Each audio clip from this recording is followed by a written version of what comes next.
everybody.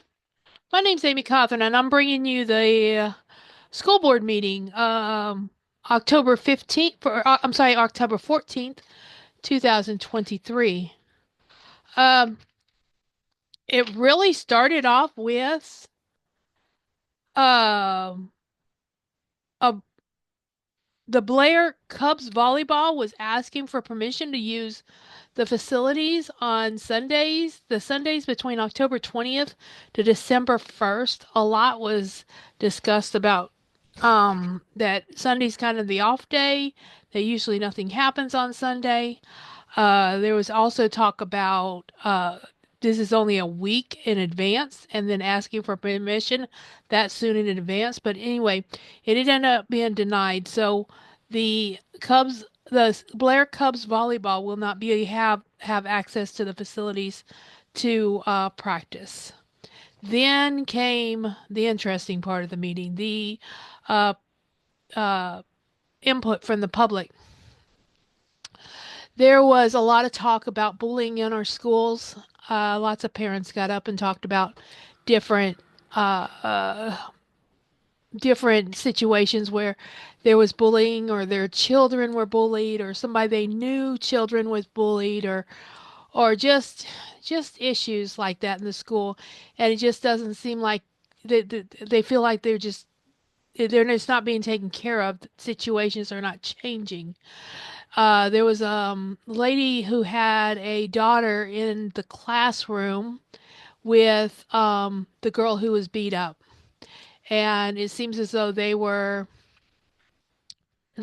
told that the boy and the girl were going to stay apart, and it seems as though they wound up in the same classroom. Um, the There was also the lady who was the mom of the 6-year-old boy who walked home. Now, I don't know if he walked home from the bus barn or he walked home from Arbor, but it seems though he started walking home. He got to Bomb Guards, crossed Washington Street all the way to Bomb Guards, and some lady picked him up and took him home. So she was there because that's a difficult situation. Um, anyway, so lots and lots of talk about our children's safety, our children not being bullied at school. Um, Really chastising Gilson because it seems as though they don't feel like they're getting the responses from him that they should be getting from him. Also, lots of people stood up and spoke against the CKLA curriculum for reading. Lots of people. I mean, probably half a dozen or more. So last night the the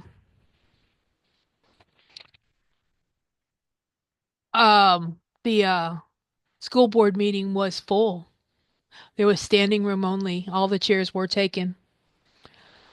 Anyway, so after all of that, then we got on to the rest of the meeting.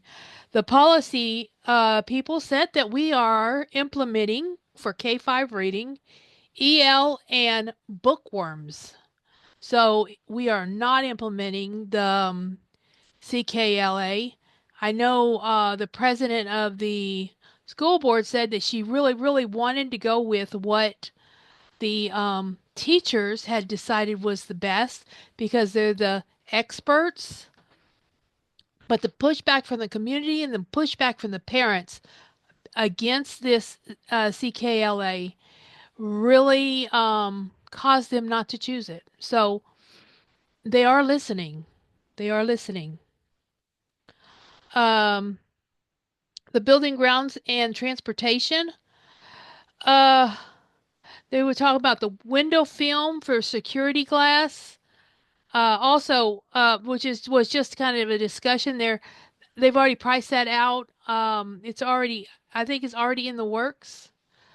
Um, Master key lock. That's kind of to go through all the buildings and make sure all the doors, all the classroom doors, lock on the outside when you pull it to automatically. So you're always locked into your room, even though you're able to just turn your knob and get out. So it's unlocked from the inside, locked on the outside. And then they also want one key to kind of fit all the doors. They want a master key to be able to fit all the doors. And that's just something that we don't have. From what I understand, they have that in the high school, but the rest of the schools do not have that. And so they priced that out at the materials being $105,000. It seems though there's a 15% discount. Anyway, um, and the labor being $31,000. So it's a $136,000 project, and that passed. The Arbor Park concrete project is complete, and they said Mr. Johnson is very happy about that. The kindergarteners, teachers are very happy about that. They're tracking a lot less in and out because that project is done. The skylight, uh, that has been an issue for a while. It's in the gym.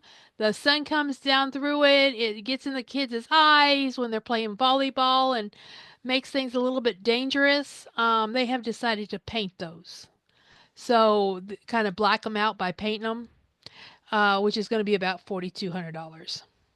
The high school gym doors need to be replaced. They do not shut. So when you go, they're the interior doors. So when you go into the gym and you shut them, they do not shut. Therefore, they do not lock. Therefore, if anybody can interrupt a class, it's just not secure. So they're going to replace those high school doors, and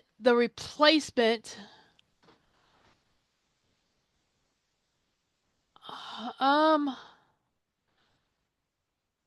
the replacement for the high school doors is 15,551. There's four sets of doors for that high school and hardware. And then there was some talk about um, upgrade the storage doors, which is another $383.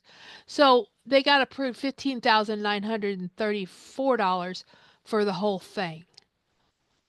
So that was approved last night.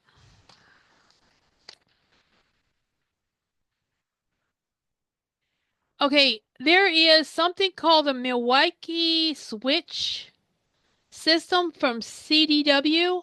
I think it was CDW. It controls the phones and internet, and it seems as though the one that we have is given out. It's just not working anymore, or it's going out. Anyway, we're going to have a 1 year contract to keep that going for $10,500. From what I understand, next year they're going to replace the whole thing. So they're just going for a 1 year contract, keep it going for one more year. Then they're going to come in and replace the whole thing with something new. We've talked about kind of the bell schedule thing and the internet. That's all in the works to be replaced.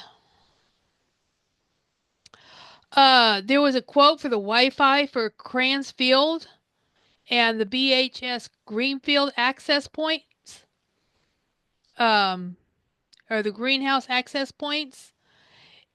Sterling is going to fix that for us for $6,889, and this is for 5 years. And finally, optional school. It's going to be approved by case basis. There's not really cap on how many they're going to take or not. It's going to be a case by case basis. And that is your meeting. Thank you very much.